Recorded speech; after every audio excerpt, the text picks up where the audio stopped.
Hi everyone, James here at Sales Builder. I'm here at the MSP show in the London Excel talking to industry experts, and I've just run into Phelim Rowe, who runs the MSS group, is that right? That's right, MSS Network. MSS Network, and basically Phelim, you're advising and speaking to a lot of MSPs on a daily basis, MSSPs, so I thought I'd take the opportunity just to have a chat with you about some of the challenges that you're seeing from the MSPs that you're talking to. So what's up there in, say, the top kind of 3 challenges they're facing? I guess they are very much concerned about security for themselves and for their customers, but their real challenge is on the subject of automation.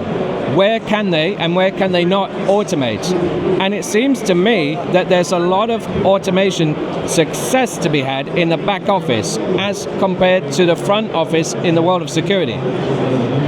Interesting. Okay, so automation could be, there's so many areas that you could automate. Where would you, if you're talking to an MSP and they're looking to move into that space and drive efficiency, where are the sort of the key areas that you think, okay, this is where we probably should start?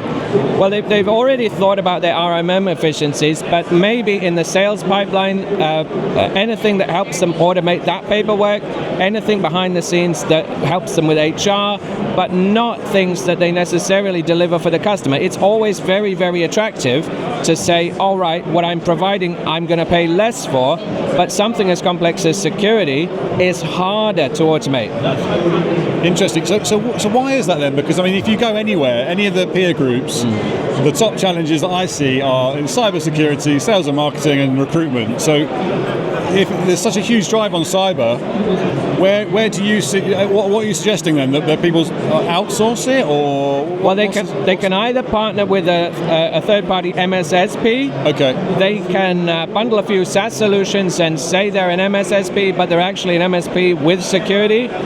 But even there, they need to employ someone. So I think the efficiency savings are back office systems in recruitment, retention, and sales, as you mentioned, but not in security, because security isn't a thing that is achieved. It's a process. It's a mindset, and it's actually quite a bit more labor intensive. So your advice really is for MSPs to concentrate on those things that potentially are outside of the security realm, but have a good partner to work with to deliver them. They can do that, or recruit for yourself to increase your own capability in the world of security, and then focus on automation in the back office arena, not the security delivery space. Interesting. Okay. So you also talked to a lot of MSPs. So what are some of the best ones doing then? Are there any that if I say top performing MSP, I don't know about you, but there's 2 or 3 come to my mind.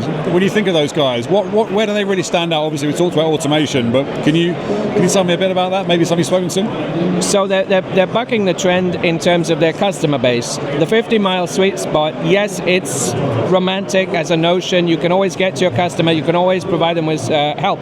But the top MSPs, especially in the UK at the moment, are countrywide, and they don't worry about getting to their customer in the same way. Now, that might sound counterintuitive because that's a different type of service. Yes. But they're increasing their market share by doing that.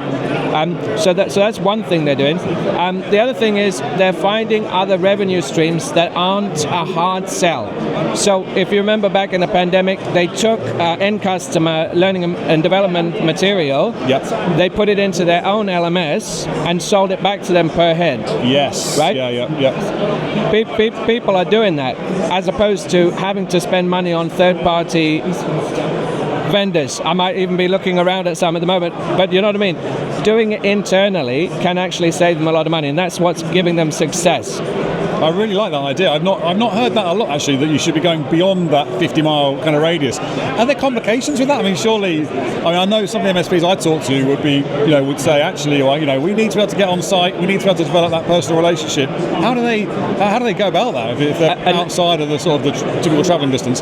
Well, a network of local partners, this is perfected in the United States, for example, where a network of local partners is always on hand. There's always a break-fix network out there to to help you. If you really need to press the flesh, you can do local events, the Dundee meetup or the Exeter social. But the trade-off is that the revenue has increased, so Yes. they don't worry about giving a little something to a third-party break-fix person. Really? Okay, brilliant. I can see an emerging theme here for you is all about partnerships, right? It seems like that's a really strong area. Phelim, it's been a pleasure talking to you. Thank you for letting me just doorstop you as you walk past our stand. Do you want to give anyone watching perhaps a quick shout out as to where they can find out more about you and what you do? Well, please visit MSSNetwork.com, join us for our next event, and look forward to seeing you. Excellent. Thanks very much.